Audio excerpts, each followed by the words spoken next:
So I went to the Orange County Board of Supervisors meeting this week, and they cut our speaking time down to 1.5 minutes. That's not long enough for me to say what I need to say, so I'm just going to tell you directly. When you look at the demographic that's speaking against COVID restrictions in America, you'll see that it's mostly middle-aged people. So it's really easy for young people to look at that and say, "Oh, you boomers, the world is changing, get with the times." And I agree, it should change. Things were not all right before COVID-19, but things are now changing in favor of the corporate power structure, not in favor of you. So this message is to my peers. Why are you not speaking up? I'm 27, one of the last millennials, and I'm speaking up because I have more at stake than the generations before me, considering that I'm going to spend more time in the world that emerges from this crisis than they will. With all the idealism of youth, what kind of future do you want for humanity?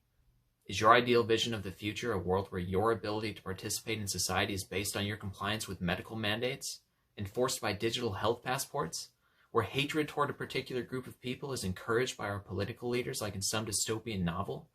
That is the world that's unfolding before our eyes. It's not where I want to go. And you, especially young people with your whole life ahead of you, is that the world you want to grow and develop in? Maybe you got the vaccine. I understand why you would, that's fine.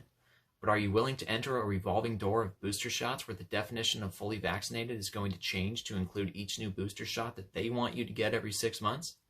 That they're going to require you to get every 6 months, or you'll lose your vaccine passport and be shut out from society until you do? What if you have a bad reaction and don't want to get the next one? Think an adverse reaction is rare? Why do you think so many healthcare workers are choosing to be fired rather than take this injection? They see firsthand the damage it can cause. Where there is risk, there must be choice. There is no informed consent when information that doesn't match the platitude that vaccines are safe and effective is silent, censored, and suppressed. YouTube just announced that they'll be deleting videos that even question vaccines. Any vaccine. Does this kind of censorship sound to you like a symptom of a healthy society?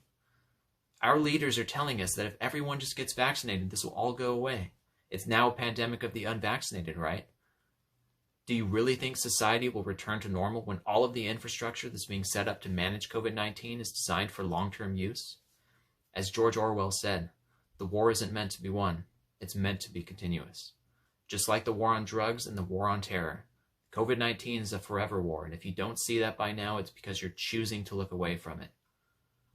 The vaxxed versus the unvaxxed. Don't you see how they're trying to separate us? Divide and conquer. It's the tried and true tactic of tyrants for millennia. Don't fall for it. Our real enemy is the technocratic elite who want us fighting amongst ourselves while they tighten the screws. It's time to decide where you stand. There is no middle of the road anymore. It's either vaccine passports or bodily autonomy, human subjugation to medical experimentation or freedom. What's happening in Australia should be a chilling warning to us all. How many are even aware of the isolation camps they're using to detain citizens against their will? Here's a quote from Milton Friedman. "Nothing is as permanent as a temporary government program." The quarantine camps they're building in Australia are the beginning of modern-day concentration camps. Think your country won't try it? A final warning from George Orwell. Don't let this nightmare situation happen. Depends on you.